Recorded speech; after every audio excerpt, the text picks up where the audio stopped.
Good morning and praise the Lord everyone. Greetings to all in the name of Jesus Christ. आप सबको प्रभु यीशु मसीह के पवित्र नाम से जय मसीह की। परमेश्वर आप सबको बहुत बड़ी आशीष और बरकत दे। And I thank God for this very beautiful time that He has given to us. और मैं प्रभु का धन्यवाद करती हूँ इस बात के लिए कि परमेश्वर ने हम सबको संभाला है, बचाया है। और आप सब जितने भी मेरे भाई बहन हैं, आप सबको मैं ग्रीटिंग्स देती हूँ यीशु के नाम से। आपकी बड़ी बरकत हो, खुदावंद आपको आशीष दे। बहुत सारे लोग ये दिन नहीं देख सके, लेकिन परमेश्वर ईमानदार परमेश्वर है। वो अपने वादों का सच्चा खुदा है जो हमारे मध्य में रहता है, हमारे बीच में रहता है, हमारे अंदर विद्यमान है। क्योंकि बाइबल बताती है कि मसीह विद्यमान है, वो हमारे अंदर रहता है। हमें उसके साथ एक संगति में, एक फेलोशिप में बने रहने की बहुत ज्यादा जरूरत है। अगर मेरी वॉइस क्लियर है, if my voice is audible to you, let me know and give me a clearance message, ताकि मैं जो है अपना फर्दर इसे स्टार्ट कर सकूं। Just I want is from your side a message of clearance that is it clear to you और not, so that I can start with the Sunday fellowship. सो परमेश्वर का धन्यवाद है कि उन्होंने आज का दिन दिखाया है। Today is the day that lord has made, so we shall be glad and be rejoicing in this day. और परमेश्वर का मैं धन्यवाद देती हूँ तहे दिल से कि वो अपने वादों का सच्चा परमेश्वर है, कभी ना बदलने वाला, हमेशा से एक सा रहने वाला वो परमेश्वर है। सो आज का जो अध्ययन है, हम सब उसे सीखने जा रहे हैं।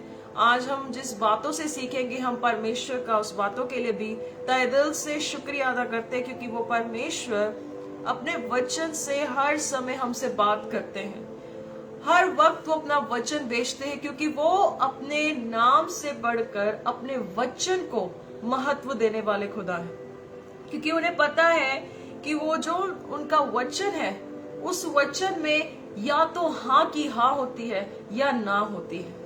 या कई बार हमारा परमेश्वर के प्रति एक इंतजार, एक वेट करना भी परमेश्वर के वचन के अंडर है, परमेश्वर के कंट्रोल में है। सो खुदावन के अजीजों, आप सबको परमेश्वर के वचन को अपने जीवन में महत्व देने की बहुत ज्यादा जरूरत है। क्योंकि बाइबल कहती है कि इंसान सिर्फ रोटी से ही नहीं जिंदा रहता, लेकिन उसके हर एक वचन से जो उसके मुंह से निकलता है, इंसान जिंदा रहता है।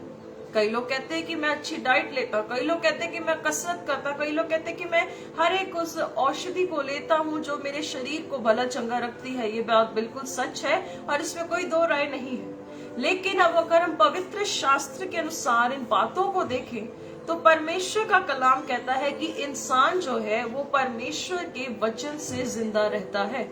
क्योंकि जब उसने हमें फूका, जब परमेश्वर ने इस मिट्टी के बर्तन में अपनी सामर्थ को फूका, तब हम जिंदा हुए, तब हम सांस लेने लग गए और परमेश्वर ने हमें जिंदा की धरती पे रखा। सो खुदा का शुक्र है, खुदा की सताइश हो और खुदावंत का हमेशा धन्यवाद करते रहें। आइए हम सब अपनी आंखों को बंद करेंगे, हम प्रार्थना में जाएंगे और आज की संडे फेलोशिप को स्टार्ट करेंगे। स्वर्गीय पिता, धन्यवाद देते हैं मेरे महान परमेश्वर। आप जो है महान पिता, स्वर्गों में विराजित परमेश्वर है, और हम तहे दिल से शुक्रिया अदा करते हैं कि प्रभु जी की आपका वचन कभी टलता नहीं है मेरे परमेश्वर। लूका 21:33 के अनुसार परमेश्वर जी आपका वचन कभी ना बदलने वाला वचन है। प्रभु एकमात्र सच्चा पराक्रमी परमेश्वर है आप। प्रभु जी धन्यवाद देते स्वर्गीय पिता आज की संगति के लिए।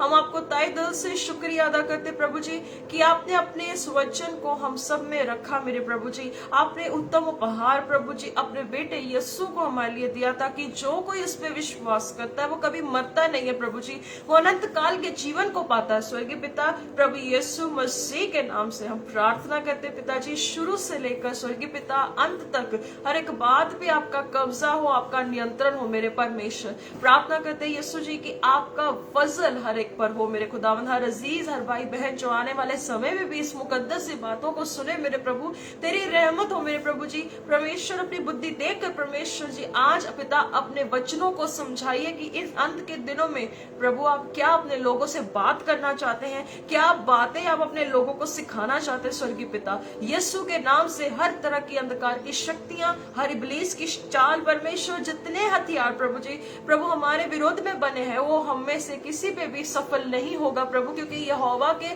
दासों का यही भाग है मेरे परमेश्वर। हम मांगते प्रभु जी कि आज का कलाम बहुत से लोगों के दिलों को बदले परमेश्वर। पिता प्रार्थना करते प्रभु किसी भी रीति से कोई चुराने वाली ताकतें काम ना कर सके मेरे प्रभु। यीशु के पाक नाम से हम सारे शैतानी ताकतों को कैंसिल करते मेरे पिता परमेश्वर। खुदावंद आज जो बीमार है प्रभु, आज जो परेशान है पिता प्रभु जी, जब आपके वचनों को सुने मेरे प्रभु जी तो वो चंगा होने पाए, क्योंकि प्रभु आपका कलाम कहता है कि आप अपने वचन को भेजकर अपने लोगों को चंगा करते हैं स्वर्गीय पिता। कृपा करो प्रभु जी, मेरी मुख के साथ हो मेरे स्वामी, ताकि प्रभु जी शुरू से अंत तक जो बातें आप अपने द्वारा बताना चाहते हैं स्वर्गीय पिता, हम उन्हें समझाने में प्रभु सक्षम हो सके, और प्रभु आपकी बातों को प्रभु जी आपके लोगों में रखने के लिए ताकत दे मेरे प्रभु, क्योंकि ना तो बल से ना शक्ति से पर आपकी रूह के द्वारा हो सकता है मेरे स्वर्गीय पिता। प्रभु जी सब बातों को आपके लहू में कवर करते परमेश्वर जी, कोई भी तरह की डिस्टर्बेंस ना होने पाए पिता परमेश्वर।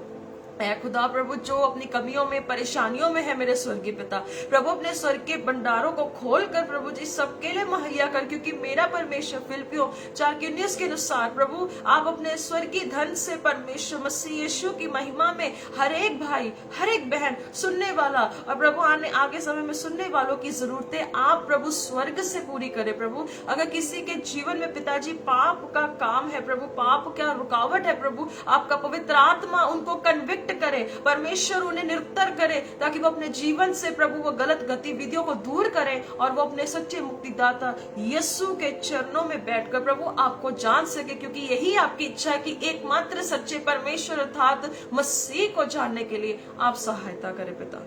कृपा कर दया कर शुरू से अंत तक सब बातों को आपके प्रभु पाक हाथों में सौंपते हैं। आपकी मर्जी जैसे स्वर्ग में पूरी होती पिता, इस समय में हम सब जीवों में परमेश्वर आपकी इच्छा पूरी हो, सबको आपके हाथों में देते हैं। ये सारी प्रार्थनाओं को प्रभु यीशु मसीह के सामर्थी नाम से मांग लेते हैं। आमीन आमीन आमीन हालेलुया। प्रभु यीशु मसीह के नाम से आप सबको जय मसीह की। Praise the Lord and God bless you. परमेश्वर आप सबके साथ है। इमैनुअल परमेश्वर हमारे साथ, क्योंकि बहुत से लोग कहते हैं कि परमेश्वर की कृपा, परमेश्वर की दया, परमेश्वर की रहमत हम कब देख सकते हैं? जब आप आज जिंदा हैं, आप चल फिर रहे हैं, परमेश्वर ने आपको सलामत रखा है, तो ये है परमेश्वर की दया, ये है खुदावंद की दया जो आपके साथ, मेरे साथ और हर एक उस व्यक्ति के साथ बनी रहती है जो आज जिंदा है। क्योंकि परमेश्वर का कलाम कहता है नीति वचन में कि खुदावंद का जो क्रोध है वो मौत के फरिश्ते की तरह है, और जब परमेश्वर का निहारता रूप अर्थात उसका ज्योतिमय रूप किसी व्यक्ति के जीवन में होता है, तो वो परमेश्वर का जो जन होता है वो धन्य होता है, क्योंकि वो उसकी कृपा को देख सकता है। परमेश्वर का प्रकाशन, परमेश्वर का वो मुख हमारे जीवनों में चमकना जरूरी है। हमारे जीवन में प्रभु यीशु मसीह का नूर चमकना जरूरी है। हमारे जीवनों से प्रभु यीशु मसीह की झलक जरूरी है। कई बार हो सकता है कि हम अपने शरीर की ताकत से बहुत बलबूते से काम करने की कोशिश करते हैं कि हमारे शरीर के द्वारा हम परमेश्वर को खुश कर सके, जबकि बाइबल कहती है कि जो शरीर के द्वारा चलता है वो परमेश्वर का वैरी है, वो परमेश्वर का दुश्मन है। और हमारे लिए खुदावंद यीशु के शागिर्द होने के कारण हमारे लिए जरूरी है कि हम पवित्र आत्मा के अनुसार काम करें, खुदा रूह के द्वारा काम करें, क्योंकि बाइबल कहती है कि तुम मेरे बिना कुछ भी नहीं कर सकते और उसकी रूह के द्वारा हम सब कुछ कर सकते हैं। और फिलिपियों 4:13 में लिखा है कि जो मुझे शक्ति देता है, जो मुझे ताकत देता है, जो मुझे बल देता है, जो मेरी कमियों में मेरी सिद्धता बनता है, वो परमेश्वर की रूह है। और मैंने तभी पहले बोला कि 2 कुरिन्थियों 12 की उसमें वर्ष में लिखा हुआ है, कहता मेरी दया तेरे लिए काफी है। पर जब हम नीति वचन में पढ़ते हैं, नीति वचन में बड़ी खूबसूरती से लिखा है, कहता कि जब पर राजा का ज्योतिमय रूप किसी पर आता है तो वो उसकी दया या कृपा का हिस्सेदार बनता है, और जब परमेश्वर का क्रोध किसी के जीवन में होता है तो वो मौत का फरिश्ता बनकर आ जाता है। हालेलुया। सो अजीजों, ध्यान से चले कि आप कैसी चाल चलते। पौलुस कहता है कि ध्यान से देखो कि तुम कैसी चाल चलते हो। कहते हैं निर्बुद्धियों की नाई नहीं पर बुद्धिमानों की तरह चलो और देखो कि परमेश्वर की क्या इच्छा है। कहता अवसर को बहुमूल्य समझो क्योंकि दिन बुरे हैं। ये सच में दिन बुरे हैं जहां हमें बहुत सी गतिविधियां, बहुत सी उलझने दिखती हैं कि इस समय में हम क्या करें। हमारे लिए बहुत जरूरी है कि पाक रूह के वसीले से हम अपने जीवनों को सिद्ध करें, क्योंकि यीशु ने कहा जैसे स्वर्गीय पिता सिद्ध है तुम भी सिद्ध बनो। और व्यवस्था 20:26 में, 26:20 में, 20:26 में कहीं लिखा है, कहता कि तुम मेरे लिए पवित्र बने रहो और मेरे सामने क्या है, तुम मेरे लिए कहता सिद्ध बनो। कहता तुम मेरे वचनों को मानो, क्योंकि जब हम उसके वचन को मानते हैं तब हम जिंदा रहते हैं। और वचन में लिखा है, कहता जो मेरे वचन को मानेगा वो जीवित रहे। हालेलुया। सो आइए परमेश्वर के मुकद्दस कलाम से देखेंगे book of John chapter 3 verse 1 to 21। यूहन्ना की पुस्तक, यूहन्ना की इंजील उसकी 3 बाब और उसकी 1 से 21 नंबर आयत तक आज हम इसको अध्ययन करेंगे। आज हम इस बातों को समझेंगे कि परमेश्वर का मुकद्दस कलाम आज हमसे क्या बात करना चाहता है। यहाँ पर जो आज मैंने टाइटल दिया है वो है फ्लैश एंड स्पिरिट, क्योंकि प्रभु यीशु मसीह ने निकोदेमुस को एक स्टेटमेंट दी। कहता कि जो शरीर से जन्मा है वो शरीर में है और जो आत्मा से जन्मा है वो आत्मा है। और वहां पर प्रभु यीशु मसीह ने बहुत ही खूबसूरती से इस स्टेटमेंट को दिया।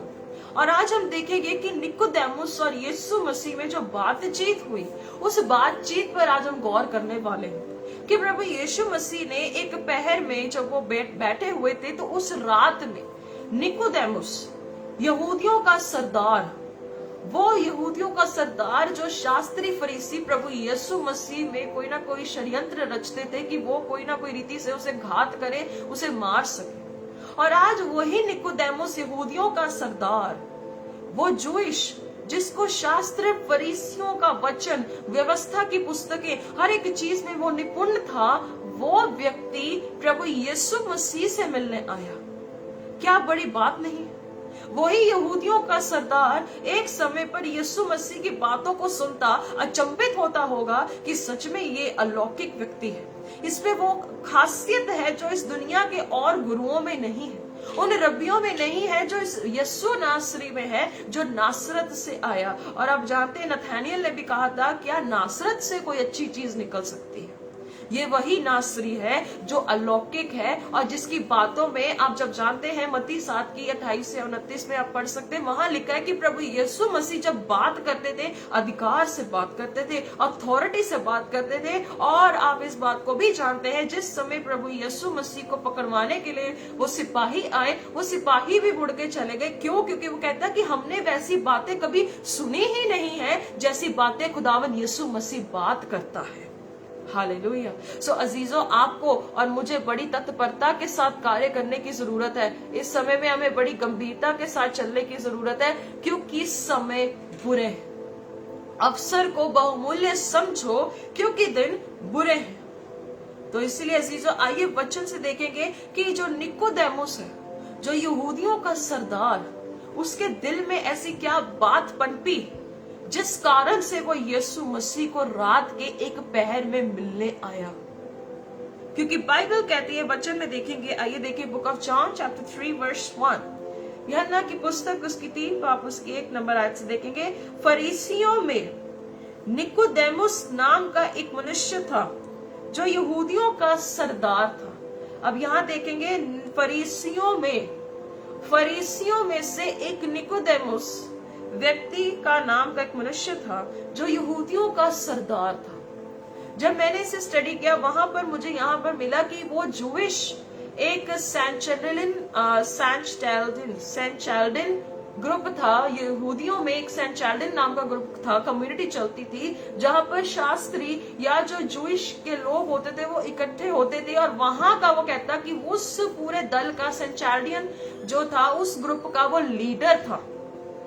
और वहां पर लिखता है, कहता फरीसियों में निकोदेमुस नाम का एक मनुष्य, उन फरीसियों के संगठन से, उस फरीसियों के ग्रुप से जो यीशु मसीह के साथ वाद विवाद करते थे, उस फरीसियों में से एक व्यक्ति को यीशु मसीह की बातों का समझ आना शुरू हुआ। आज के समय में भी बहुत से फरीसियों के दल हैं। आज के समय में ऐसे शास्त्री फरीसियों के दल उठ रहे हैं। आज के समय में भी ऐसे लोग उठ रहे हैं जो यीशु मसीह की बातों पर वाद विवाद करने के लिए तत्पर है। और बाइबल एक बात बताती है कि जो परमेश्वर का जन होता है वो कभी झगड़ालू नहीं होता, वो कभी वाद विवादी नहीं होता, वो हमेशा परमेश्वर के राज्य के लिए कार्य करने के लिए तत्पर रहता है। और वो नमूना बनता है क्योंकि यीशु ने कहा कि तुम्हारे भले कामों से तुम्हारे पिता की महिमा हो सके। वो इस बात में लगा रहता है। और इसी फरीसियों के ग्रुप से निकोदेमुस प्रभु यीशु मसीह को मिलने के लिए आया। कहता उसने रात को यीशु के पास आकर, रात को, वो रात ही को क्यों आया? वो रात को क्यों प्रभु यीशु मसीह के पास आया? क्योंकि वो जो व्यक्ति है वो यहूदियों का सरदार है। वो सुबह यहूदियों का सरदार है, यहूदियों के ग्रुप का लीडर है और उनके साथ रहता है। हो सकता है कि निकोदेमुस, मैं एज्यूम कर रही हूँ, एक उदाहरण या काल्पनिक तौर से मैं ये बात कर रही हूँ कि हो सकता है निकोदेमुस भी उस दलों में जरूर गया होगा जहाँ शास्त्री फरीसी प्रभु यीशु मसीह की बातों का षड्यंत्र जो है कार्य करने के लिए करता था। क्योंकि आप जानते हैं कि जब यीशु मसीह ने लकवे के रोगी को चंगा किया तो उन्होंने कहा कि कौन ऐसा व्यक्ति, ये कौन होता है पाप क्षमा करने के लिए। और जब यीशु मसीह ने कंधे को चंगा किया तो फिर वही शास्त्री फरीसियों ने उन्हें बुलाया, उन्हें पूछा, भाई तुझे किसने चंगा किया? और उस जो अंधे व्यक्ति ने कहा कि जो परमेश्वर का भक्त होता है वो परमेश्वर के साथ जब सिद्ध होता है तो परमेश्वर उसकी सुनता है, क्योंकि परमेश्वर पापियों की नहीं सुनता।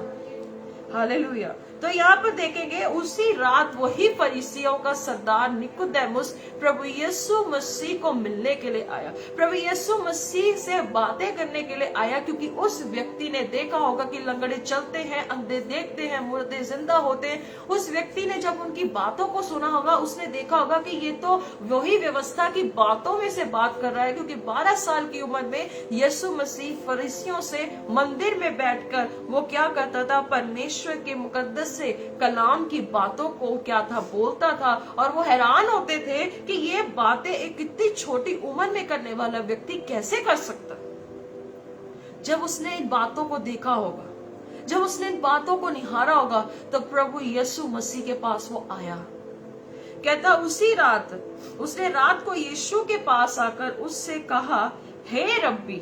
बहुत अच्छी स्टेटमेंट है। कहता हे रब्बी, हम जानते हैं कि तू परमेश्वर की ओर से, कहता तू प्रभु की ओर से गुरु होकर आया है। वाह। कहता कि हम जानते हैं कि तू परमेश्वर से गुरु होकर आया है।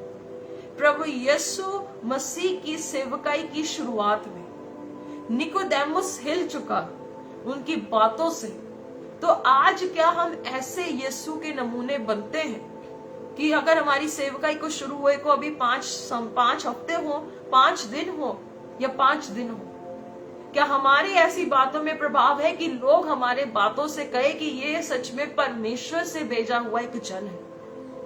कहता कि हम जानते हैं, कहता हम जानते हैं क्योंकि उसी निकोदेमुस ने प्रभु यीशु मसीह की बातों को पढ़ा होगा, उसने बातों को समझा होगा कि ये वाकई ही प्रभु यीशु का शगिर्द, वो प्रभु का वचन, वो वही भेजा हुआ वचन है जो हमारे लिए नजात दहिंदा बनकर आने वाला है।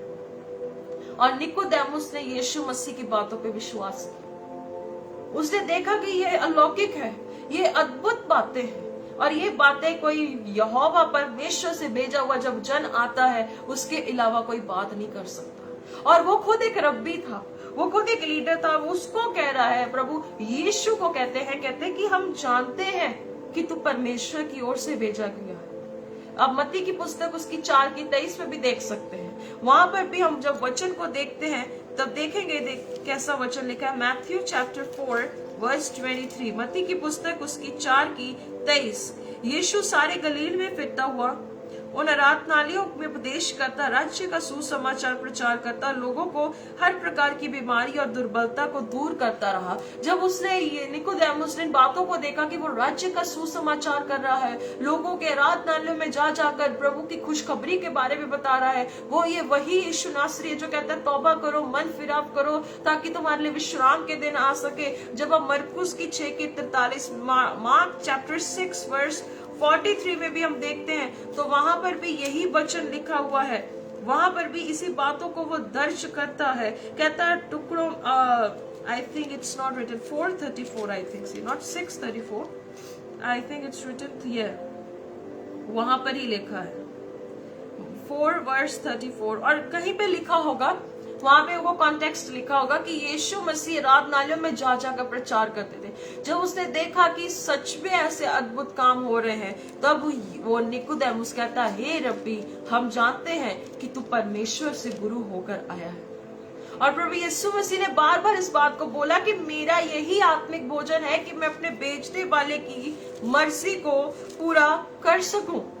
और वो बार बार यही बात यूहन्ना के सुसमाचार में कहते हैं कि मुझे बेचने वाला मेरा पिता है, और जो इस गवाही को ग्रहण करता है अनंत जीवन उसी का है। वाह! तो तभी ये बातें हमें देखने की जरूरत है कि प्रभु यीशु मसीह इन बातों को गवाही दे देकर और नम्रता के साथ वो काम करते गए, और उन्होंने शरीर में रहते हुए एक नमूना सेट किया। जब आप पहला यूहन्ना उसकी 4:17 में भी सुनते हैं, वहां पे भी पढ़ते हैं कि जब यीशु मसीह जैसे स्वर्ग में है वैसे हम इस धरती पर हैं। इसका मतलब प्रभु यीशु मसीह की जगह जो है स्वर्ग में, और प्रभु के नमूने बनकर हमारे लिए इस धरती पर रहना बहुत जरूरी है। और फिर वो कहता कि मैं जो बात करता हूं, हम देखेंगे जॉन चैप्टर 7:16, यूहन्ना की पुस्तक उसकी 7:16 में देखते हैं, वहां पर भी बहुत अच्छे से लिखा है। कहता, यीशु ने उन्हें उत्तर दिया, मेरा उपदेश मेरा नहीं परंतु मेरा भेजने वाले का है। कहता, मेरा संदेश, मेरी वो बात, कहता मेरी अपनी नहीं है, कहता मेरे भेजने वाले की वो बात है। परमेश्वर क्या चाहता था कि यीशु के द्वारा क्या पूरा हो, व्यवस्था पूरी हो, और प्रभु यीशु मसीह के द्वारा एक मेल मिलाप का सुसमाचार हमें मिल सके। और बाइबल कहती है कि प्रभु यीशु की क्रूस के द्वारा हमारे लिए पूरा छुटकारा, एक पूरा उद्धार हुआ है।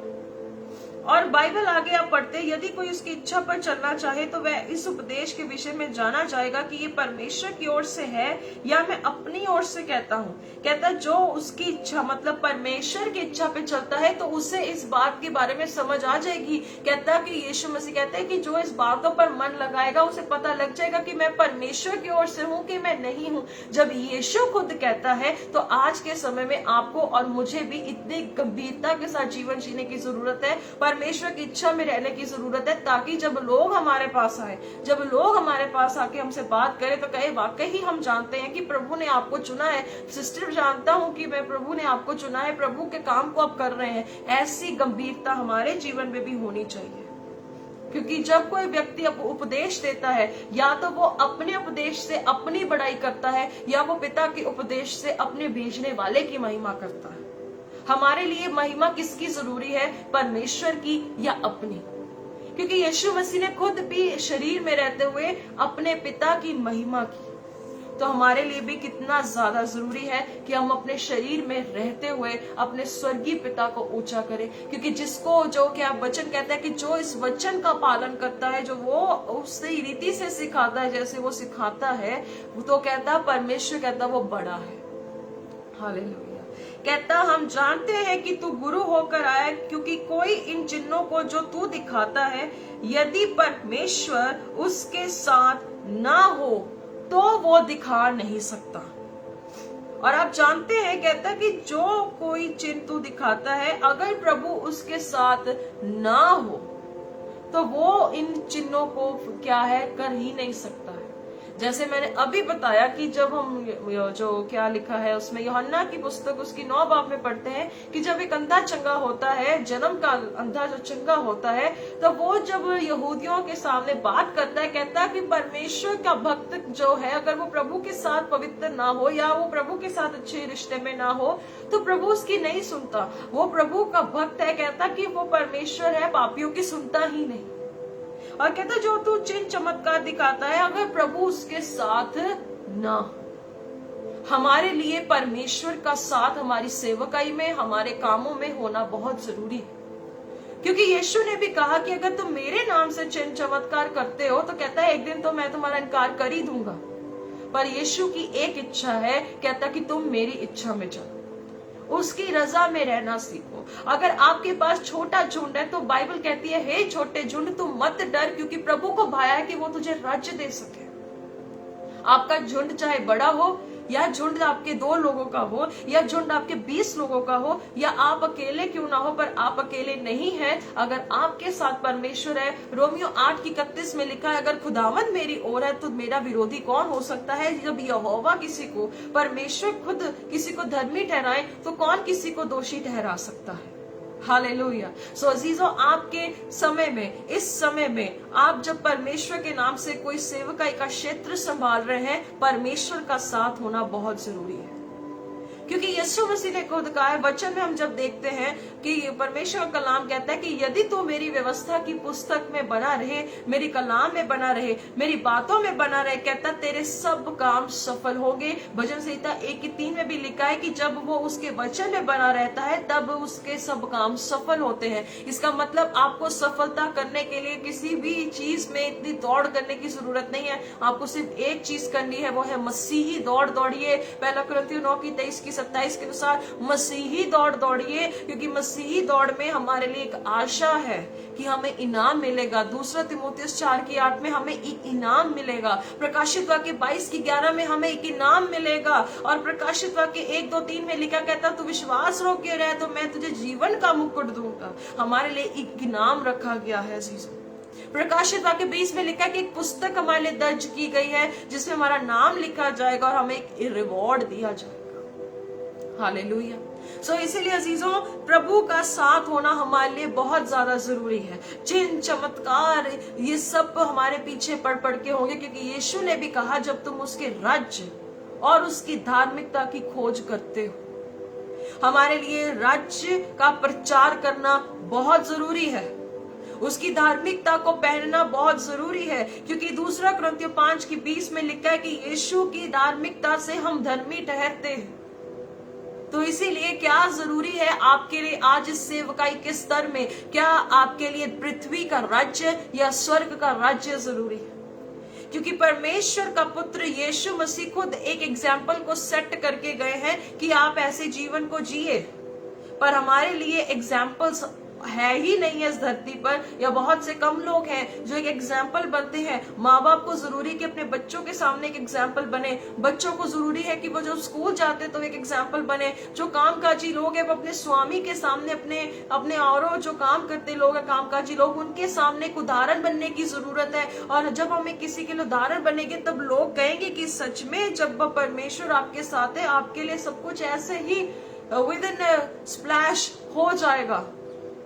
पर प्रभु यीशु मसीह ने हमेशा, जब मैं इसको पढ़ रही थी तो यीशु मसीह का एक ही सिद्धता, एक ही चीज मुझे दिखी, वो उपदेश देते थे। वो उपदेश देते रहे, गलियों गलियों में उपदेश दिया, आराधनालयों में उन्होंने उपदेश दिया, और उन चिन्ह चमत्कार वो होते रहे। क्योंकि जब आप पढ़ते हैं मरकुस में भी 16:19 में भी पढ़ते हैं, परमेश्वर उनके साथ रहा। बुक ऑफ एक्ट्स चैप्टर 9, जब परमेश्वर पौलुस के साथ रहा और बड़े बड़े चिन्ह चमत्कार होते रहे। कैसे होते हैं? जब हम परमेश्वर के साथ होते हैं। और यीशु ने कहा कि तुम मुझ में बने रहो और मेरी बातें, कहता, तुम में बनी रहे। उसकी बातें हमारे अंदर बनी रहेंगी तो सब कुछ हमारे लिए होता जाएगा। जब उसकी बातें ही हमारे अंदर बनी नहीं रहेंगी तो चाहे आप इब्लीस की शक्ति के द्वारा भी चिन्ह चमत्कार कर दें, कुछ भी नहीं होने वाला। क्योंकि परमेश्वर ऐसे लोगों की खोज में नहीं है जो पृथ्वी पर रहते हुए अपने राज्य को स्थापन करने के काम में लगे हैं। परमेश्वर को इस धरती पे रहते हुए उन लोगों की जरूरत है जो अपने कंधों पर उस जुए को उठाते हैं जिसको कहते हैं राज्य का सुसमाचार, और जिनका एक ही है, वो यीशु मसीह की ओर देखते हैं, विश्वास के कर्ता की ओर देखते हुए अपनी दौड़ को दौड़ते हैं। क्योंकि इस शरीर में रहते हुए हर एक के लिए एक सीमा तय है, एक लिमिटेशन तय है, और लिमिटेशन से आगे आप बढ़ नहीं सकते। पर यीशु जी जो है वो परमेश्वर की इच्छा में रहते हुए इस धरती पे जीवन को जिए, और हमारे लिए यही जरूरी है, और कि हम अपने भेजने वाले की मर्जी को पूरा कर सके। हालेलुया। कहता है यदि परमेश्वर उसके साथ ना हो तो ये कर नहीं सकता। उस निकोदेमुस को ये पता लगा, निकोदेमुस कहता कि जब तक परमेश्वर किसी के साथ ना हो तो ये चमत्कार नहीं हो सकते। इसका मतलब परमेश्वर आपकी एक छोटी सी दुआ के साथ भी बड़े मौजूज़े कर सकता है। घंटों प्रार्थना करने से अच्छा है कि सच्चे मन से उस चुंगी लेने वाले की तरह कहे, हे प्रभु मुझे पापी पर दया कर। प्रभु कहता है मैं सच कहता हूं इसकी प्रार्थना सुनी गई। और एक जगह पे एक व्यक्ति, धर्मी व्यक्ति था जो घंटों घंटों प्रार्थना करता था, परमेश्वर ने उसकी नहीं सुनी पर उसके मन को देखा। हालेलुया। और यीशु की स्टेटमेंट देखते हैं, आगे देखेंगे। यीशु ने उसको उत्तर दिया, मैं तुझसे सच सच कहता हूं, यदि कोई नए सिरे से ना जन्मे तो परमेश्वर का राज्य देख नहीं सकता। नए सिरे से जन्म लेना क्यों जरूरी है? हम कहते हैं, सब प्रचार करते हैं कि नया जन्म होना चाहिए, न्यू बर्थ होना चाहिए, बॉर्न अगेन होना जरूरी है। क्योंकि आपको पता है आदम की वंशज से लेकर अब तक एक बीज बना हुआ है, वो है पाप का बीज। और वो पाप का बीज इंसान में बना रहता है जब तक वो यीशु के पास ना आए। और बाइबल कहती है कि जो परमेश्वर के साथ नहीं वो परमेश्वर के विरोध में है। सो प्रभु यीशु मसीह इस धरती पर इसीलिए आए कि वो जो है हर एक बात को सिद्ध कर सके। क्योंकि यिर्मयाह 17:9 में लिखा है कि मन सबसे बड़ी धोखेबाज चीज है, कौन इस बात को समझ सकता है। जो नीति वचन 21:2 में लिखा है कि इंसान को अपनी नजर में तो बहुत अच्छा लगता है कि मैं सही चल रहा हूँ, मैं दान करता हूँ, मैं सही कर रहा हूँ, मैं खाना खिला रहा हूँ भूखे को, मैं सही कर रहा हूँ, मैं किसी की सुधि लेता हूँ, मैं सही कर रहा हूँ। परमेश्वर का वचन एक जगह कहता है कि यहोवा मन को जांचता है। अपनी नजर में हम चाहे बहुत अच्छे हैं, पर परमेश्वर की मन जो है वो मनों को जांचने वाला परमेश्वर है। और अब जब भजन संहिता 19:12 में लिखा है, प्रभु कौन अपनी गति को समझ सकता है, कहता कि तू मुझे मेरे गुप्त पापों से बचाए रख, मेरे गुप्त पापों से मुझे छुड़ा। कहता कौन अपनी नजर में अपनी गतियों को समझ सकता है। इसीलिए इंसान की नजर से धार्मिकता परमेश्वर की नजर में व्यर्थ है। और इसीलिए परमेश्वर ने कहा कि वो जो है दिलों को बदले, मन को ही बदले, जो अपनी नजर में कहता है कि मैं सही हूँ, अपने तरीके से कहता है मैं सिद्ध हूँ, और अपने तरीके से कहता हूँ मैं बहुत अच्छा हूँ, परमेश्वर मुझसे खुश है। पर एक बीज पाप का जो इंसान जब जन्म लेता है तो वो बना रहता है, परमेश्वर उस चीज से खुश नहीं है। लेकिन परमेश्वर की एक आनंद की बात है कि परमेश्वर ने अपने बेटे को कुर्बान किया, और जो उस पर विश्वास करता है वो उससे रिसीव करता है और वो अनंत काल को पा लेता है। इफिसियों 2:1 में भी लिखा है कि हम सब जो थे आज्ञा ना मानने वाले की स्पिरिट में थे। होशे 4:6 में लिखा है कि ज्ञान ना होने से मेरी प्रजा नाश हो चुकी है। एक जगह पे नाश कैसे हुए कि आज्ञा ना मानने वालों की स्पिरिट में जो काम करता था वो नाश हो चुका है। रोमियो 5:15-17 में पाप के कारण आदम के द्वारा वो जो है पहली मौत आई, और यीशु मसीह के द्वारा वो एक रिप्लेसमेंट हुआ। देखेंगे कलाम से रोमन्स चैप्टर 5:15-17। पर जैसी अपराध की दशा है वैसी अनुग्रह के वरदान की नहीं। कहता जैसे अपराध की दशा है वो पाप का बीज है, कहता कि ऐसे अनुग्रह की दशा नहीं है। क्योंकि जब एक मनुष्य के अपराध से बहुत लोग मरे, क्योंकि आज भी लोग पाप में मरते हैं, आज भी लोग उस पाप के बीज से मर जाते हैं। इसीलिए मरने से पहले जो कोई व्यक्ति प्रभु यीशु मसीह के मान ले वो मुबारक है। कहता कि जब एक मनुष्य का अपराध से बहुत से लोग मरे तो परमेश्वर के अनुग्रह और उसका जो दान एक मनुष्य के अर्थात यीशु मसीह के अनुग्रह से हुआ, बहुत से लोगों पर अवश्य ही अधिकाई से हुआ। कहता कि जो अपराध की दशा है वो दया की दशा नहीं है। कहता कि एक इंसान के द्वारा कहता परमेश्वर का अनुग्रह बहुतायत से हुआ। तभी यीशु ने कहा कि नया जन्म लेना जरूरी है। आत्मा में, रूहानियत में एक न्यू बॉर्न अगेन स्पिरिट बनना बहुत जरूरी है। 16 आयत में जैसा एक मनुष्य के पाप करने का फल हुआ, क्योंकि प्रभु का वचन कहता है पाप की मजदूरी मौत है, पर मसीह यीशु में अनंत काल का जीवन है।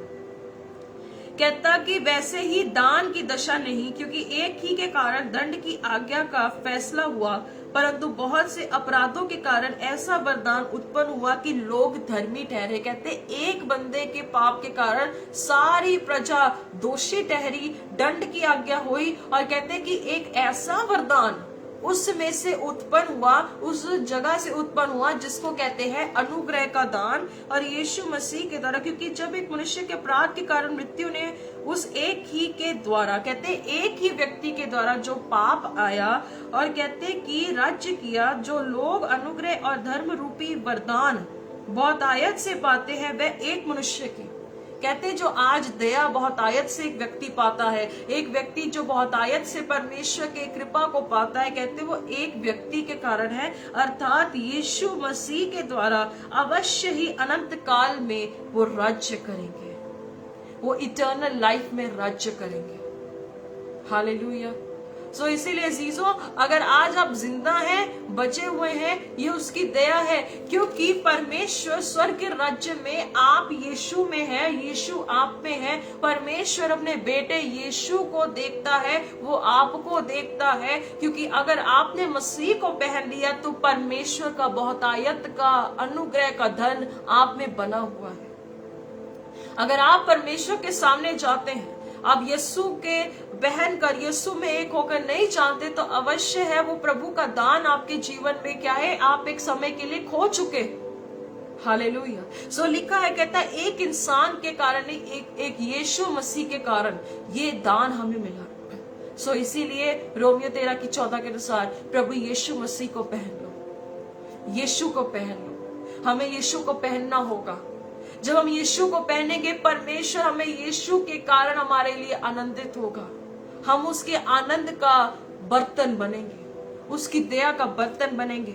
और 19 आयत में भी हम देखेंगे, क्योंकि जैसा एक मनुष्य की आज्ञा न मानने से बहुत लोग पापी ठहरे, वैसे ही एक ही मनुष्य की आज्ञा मानने से बहुत से लोग धर्मी ठहरेंगे। सो इस धरती के सफर पर प्रभु यीशु मसीह ने आज्ञा मानी, परमेश्वर ने ओबीडिएंट रहे। कहता कि वो इतना वफादार रहा, कहता कि क्रूस को भी सह लिया, और प्रभु ने उसे हर एक चीजों में उत्तम रखा। वो इतने ओबीडिएंट थे। और 20 आयत में, जब 21 आयत में देखते कि जैसा पाप ने मृत्यु फैलाते हुए राज्य किया, वैसे ही हमारे प्रभु यीशु मसीह के द्वारा अनुग्रह भी अनंत जीवन के लिए धर्मी ठहराते हुए राज्य करे। कहते मौत फैलती गई, आत्मिक मौत। इंसान जिंदा तो है पर वो जिंदा लाश है। पर कहते जब वो यीशु में आता है, वो जीवित प्राणी बन जाता है, और उसी यीशु के कारण आज धार्मिकता का सुसमाचार फैलता जा रहा है, वो स्प्रेड आउट होता जा रहा है। और इसलिए यीशु ने कहा तुम्हारा नए सिरे से जन्म लेना जरूरी है, और बालक की नाई बनना जरूरी है। 4 आयत में देखेंगे, निकोदेमुस ने उससे कहा मनुष्य जब बूढ़ा हो गया तो कैसे जन्म ले सकता है? क्या वह अपनी माता के गर्भ में दूसरी बार प्रवेश करके जन्म लेगा? यीशु ने उत्तर दिया, मैं तुझसे सच सच कहता हूँ, जब तक कोई मनुष्य जल और आत्मा से न जन्मे तो वह परमेश्वर के राज्य में प्रवेश नहीं कर सकता। क्यों यीशु मसीह ने कहा कि जल और आत्मा से जन्म लेना जरूरी है? हम शरीर में अपनी माँ की गर्भ से निकले, हम जन्म ले चुके हैं। शरीर का जन्म शरीर है, पर आत्मा का जन्म आत्मा है, क्योंकि परमेश्वर उस पाप के बीज को यीशु मसीह के लहू से, उसके वचन से, उसकी कुर्बानी से वो नया आदम हमारे अंदर तैयार करना चाहता था। हमारे अंदर वो पुरानी आइडेंटिटी जो पाप से मर चुकी थी, वो परमेश्वर उसे रिकंसाइल कर कर, उसे रिक्रिएट कर कर, उसे रिस्टोर कर कर परमेश्वर हमें उसी रूप में बनाना चाहता है जैसे हम परमेश्वर ने आदम को बनाया था, कि वो कभी मरेगा नहीं, वो जीवित रहेगा और वो परमेश्वर की संगति में रहेगा।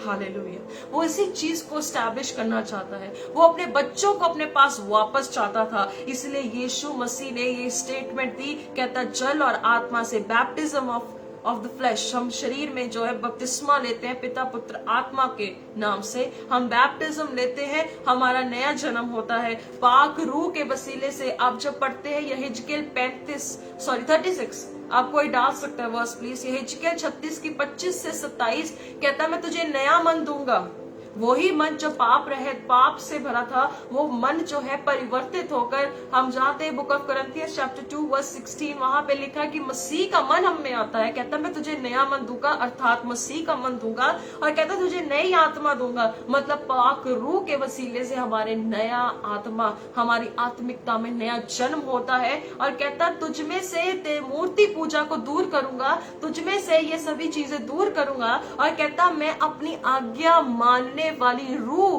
कहता तेरे अंदर डालूंगा। इसीलिए वो आत्मा से जन्मना जरूरी है, क्योंकि हमारे आत्मा में हमारे लिए आज्ञाकारिता अर्थात मसीह का स्वरूप हमें बनाने के लिए पाक रूह हमें दिया गया है। हालेलुया। कहता मैं तुझे अपनी आत्मा दूंगा, मतलब कि वो पाक रूह देगा जो यीशु को मुर्दों से जलाएगा, और वो हमारे अंदर होगा, हमारे अंदर से वो नश्वर चीजों को दूर करेगा।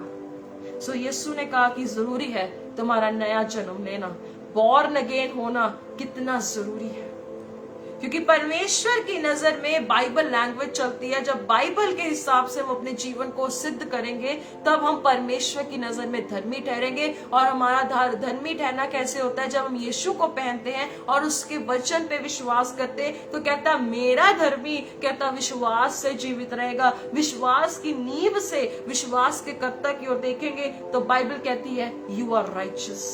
हालेलुया। कहता कि जो शरीर से जन्मा है वह शरीर से है, और जो आत्मा के अनुसार जन्मा है वह आत्मा है। हालेलुया। कहता जो शरीर से जन्मा है वो शरीर में है। और आप जानते हैं रोमियो की पुस्तक उसकी 8 में पढ़ सकते हैं, जो शरीर की दशा में है वो परमेश्वर का दुश्मन है और वो प्रभु को खुश नहीं कर सकता है। और जो शारीरिक आभास में रहता है वो प्रभु के विरोध में है, वो प्रभु के साथ नहीं।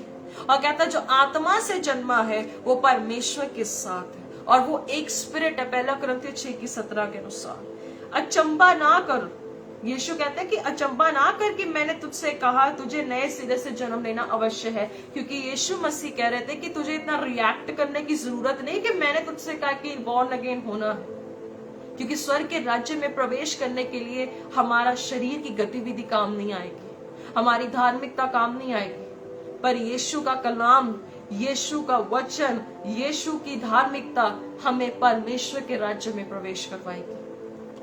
8वीं आयत, हवा जिधर चाहती है उधर चलती है, तू उसका शब्द सुनता है परंतु नहीं जानता कि वह कहां से आती है और किधर को जाती है। हवा की डायरेक्शन जहां जाती है वहां पर मूव करती है।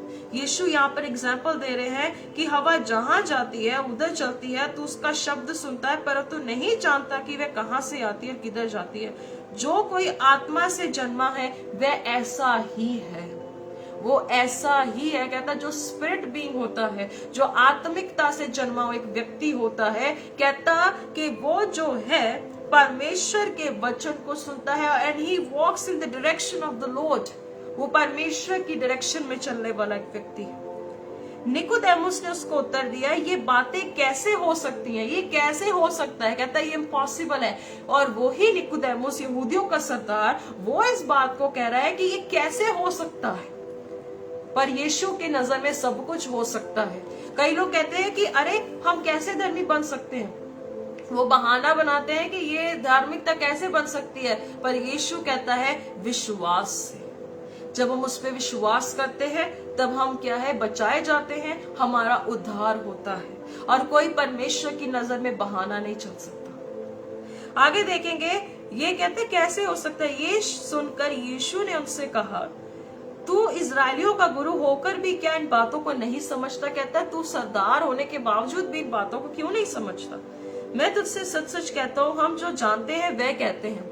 यीशु कहता मैं जो बड़ा अच्छा कहा, कहता हम जो जानते हैं वही कहते हैं, और जिसे हमने देखा है उसकी गवाही देते हैं, और तुम हमारी गवाही ग्रहण नहीं करते। इसीलिए अजीजों, आज के समय में हर प्रचारक, हर उपदेशक, कोई भी सुनने वाला क्यों ना हो, आप सबके लिए भी ये जरूरी है कि जो आप सुनते हो उसी का प्रचार करो, जो आप देखते हो उसी का प्रचार करो, जो आप समझते हो उसका प्रचार करो, क्योंकि ये गवाही सच्ची है। परमेश्वर का वचन कहता है कि तेरा वचन सच है। हमें उसी वचन को सत्य रीति से फैलाना है, क्योंकि एक जगह पे मैंने पिछले हफ्ते आई थिंक संडे प्रचार किया था, यिर्मयाह की पुस्तक में लिखा, कहता जो कोई वचन बताता है कहता सच्चाई से बताए। रियलिटी से बताए। और यीशु कहते हैं कि जो मेरी गवाही ग्रहण करता है वो मुझे ग्रहण करता है, और जो मुझे ग्रहण करता है मेरे भेजने वाले को ग्रहण करता है। और कहते कि हर कोई इसे एक्सेप्ट नहीं करेगा। यूहन्ना 5:24 में लिखा कहता है जो मुझ पे विश्वास करता है अनंत जीवन उसी का है। 15:18-21 में लिखा कहता है कि तुम सब मेरी बातों पे विश्वास नहीं कर सकते। तुम लोग जो है क्या है कि ये संसार तुम्हें बातें मेरी ग्रहण नहीं कर सकता, क्योंकि संसार तुमसे बैर करेगा। कहता है कि जैसे तुम्हारे बाप दादाओं को सताया तो निश्चय तुम्हें भी सताएंगे। यीशु का ये कलाम है। और कहते कि हमारे लिए नए सिरे से जन्म लेना, इफिसियों 4:21-24 तक आप घर में पढ़ सकते हो। वहां लिखा है कि हमें आत्मिकता में नया होना है, हमारे मन में नया होना है, हमें भरमाने वाली वस्तुओं को, अभिलाषित करने वाली बातों को दूर कर नए मनुष्यत्व को पहनकर हमें मसीह के कैरेक्टर में बनना है। और आगे देखेंगे, जब मैंने तुमसे पृथ्वी की बातें कही और तुम विश्वास नहीं करते, तो यदि मैं तुमसे स्वर्ग की बातें कहूं तो फिर कैसे विश्वास करोगे। कहता कि जब तुम ये बातें नहीं सुन रहे हो, इसे एक्सेप्ट नहीं करते, तो तुम स्वर्गीय बातें भी कैसे एक्सेप्ट करोगे। यही आज का समय हो चुका है कि जो प्रभु यीशु का गॉस्पेल नहीं एक्सेप्ट करता है वो यीशु के आने की बातों को दूर तक नहीं समझेगा, वो यीशु के आने की बातों को रत्ती नहीं समझेगा, वो गौर तक नहीं करेगा। और यीशु कहता है कोई स्वर्ग से नहीं चढ़ा, केवल वही जो स्वर्ग से उतरा। कहता कोई स्वर्ग नहीं चढ़ा, कहता मैं स्वर्ग से उतरा हूँ, अर्थात मनुष्य का पुत्र जो स्वर्ग में है। और जिस रीति से मूसा ने जंगल में सांप को ऊंचे पर चढ़ाया, उसी रीति से अवश्य है कि मनुष्य का पुत्र भी ऊंचे पर चढ़ाया जाए, ताकि जो कोई इस पर विश्वास करे वे अनंत जीवन पाए। आप जानते हैं मूसा की वो बात, जब सांप ने डसना शुरू किया, परमेश्वर का कलाम आया, कहता कि तू उस जगह पे क्रूस वो जो है बनाकर, कहता ऊंचे पर एक पित्तल का सांप चढ़ा दे, कोई उस पित्तल के सांप को देखेगा वो बच जाएगा। प्रभु यीशु मसीह, आप जानते हैं कि परमेश्वर ने कहा था कि वो सांप तेरी पैर के जो है यीशु के एड़ी को डसेगा, पर वो तेरा सत्यानाश कर देगा, तुझे खत्म कर देगा। और यीशु ने भी कहा, कहता कि उसका भी ऊंचा चढ़ाया जाना जरूरी है, मतलब कि उसका क्रूस पर मरना जरूरी है। कहता जो कोई इस पे विश्वास करता है, उस ऊंचे पर चढ़ाए गए जैसे पित्तल के सांप को देखकर, जब वो लोग सांप डसे हुए लोग जो देखते थे बचते थे, इसी रीति से कहता जो कोई मुझे ये सुसमाचार पर कि मैं उनके लिए मरा, कहता वो विश्वास करेगा तो वो बचाया जाएगा, उसे अनंत काल का जीवन मिलेगा। हमें ऐसे ही सुसमाचार को फैलाना है, हमें ऐसे ही बातों को फैलाना है। हालेलुया। कहता परमेश्वर ने जगत से ऐसा प्रेम रखा कि उसने अपने इकलौते पुत्र दे दिया, ताकि जो कोई उस पर विश्वास करे वह नष्ट ना हो परंतु अनंत जीवन पाए।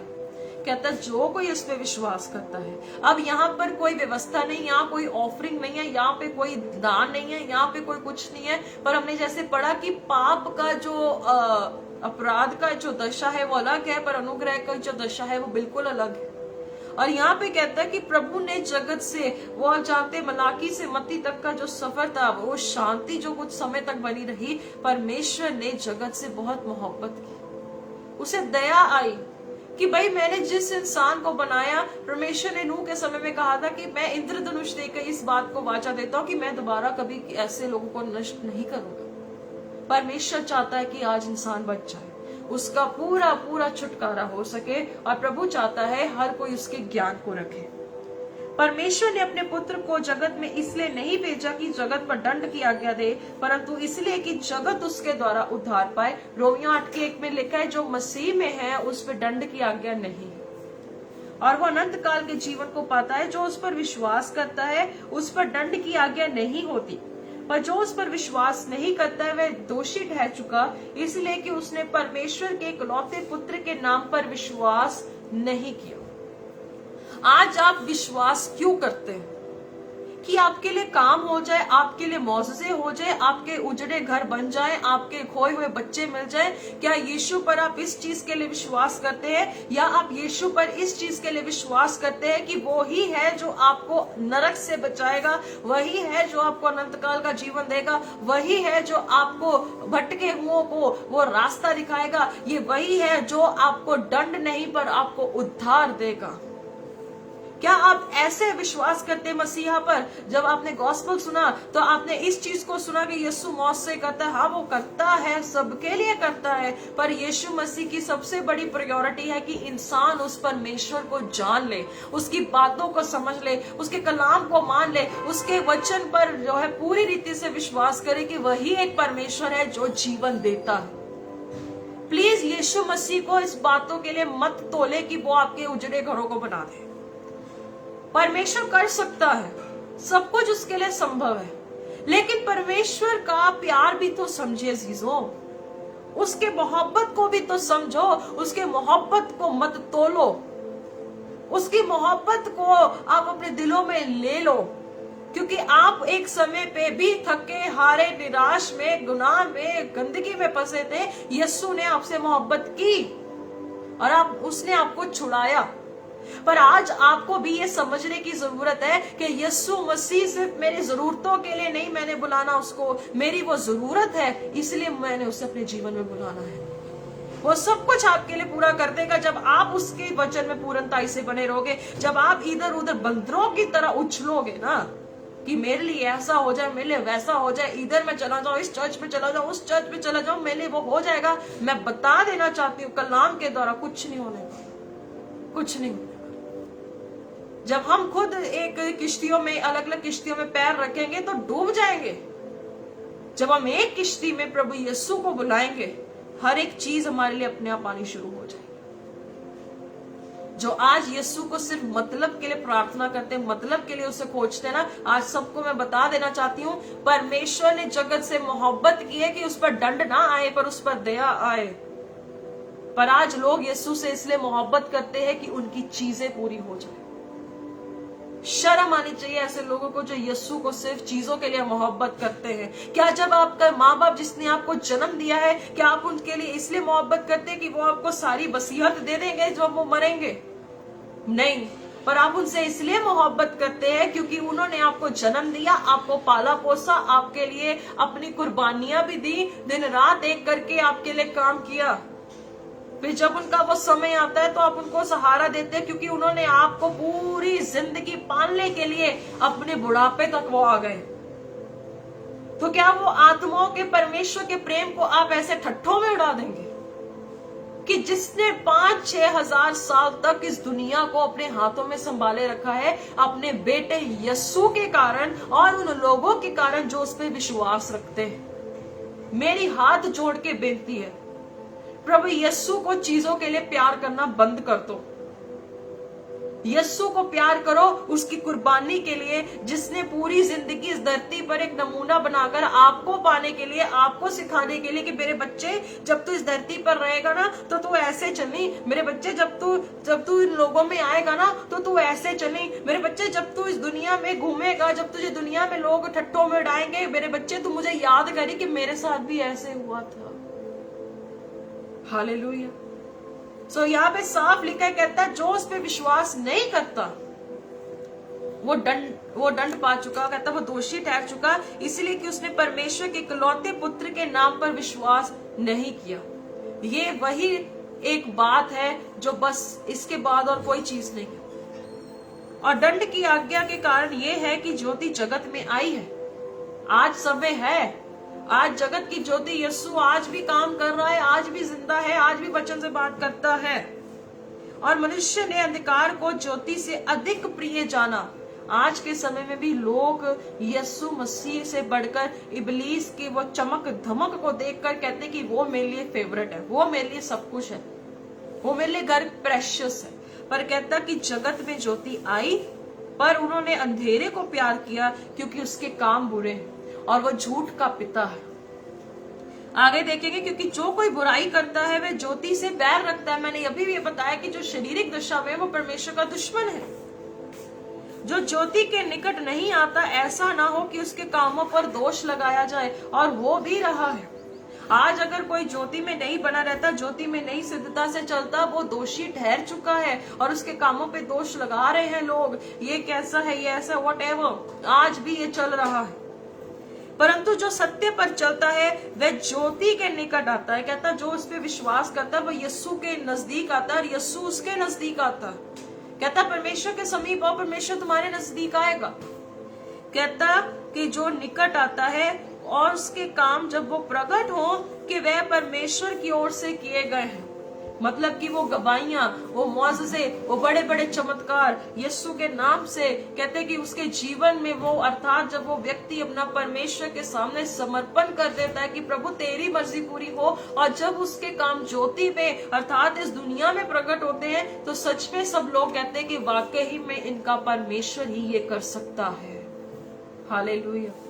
और यीशु ने, आखिरी में आयत कह के मैं बंद करना चाहूंगी, यीशु ने कहा जगत का नूर मैं हूं, मैं जगत की ज्योति हूं। कहता जो मुझ पे विश्वास करता है, जो मेरे पीछे आता है, वो अंधेरे में नहीं चल सकता। और बाइबल कहती है कि जो अंधेरे को प्यार करता है वो बुराई में जो है फंसा हुआ है। कहता जब उसके काम प्रकट हो तो वो दोषी ठहरेगा।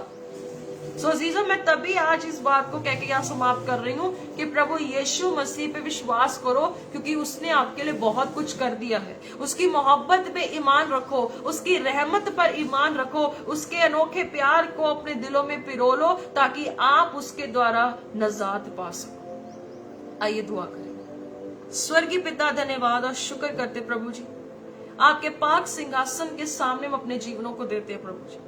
पिता धन्यवाद देते हैं कि प्रभु आपने वचनों से बहुत खूबसूरती से बात की। कहते हैं कि आपने कहा जो कोई विश्वास करता है अनंत जीवन उसका है। पिताजी, जिन्होंने आपको अपना मुक्तिदाता नहीं माना या कोई समझाने वाले लोगों में कमियां, पिता मैं प्रार्थना करती हूँ प्रभु समझाने वाले को ऐसी हिम्मत और ढाढ़स दे कि वो लोग भी जब तेरे कलाम को लोगों तक लेके जाए वो विश्वास करें, और उनके काम जब प्रकट हो तो सच में ये प्रकट किया जाए कि प्रभु आपने उनके जीवनों में काम किया।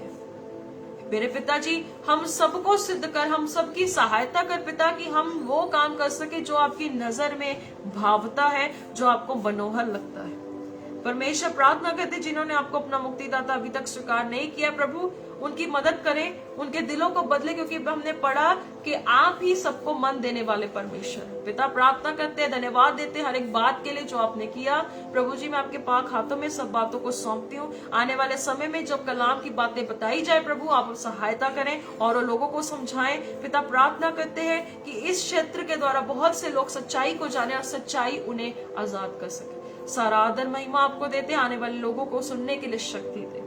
प्रभु यीशु मसीह के सामर्थी नाम से मांग लेते हैं। आमीन, आमीन, आमीन। Thank you everyone for joining.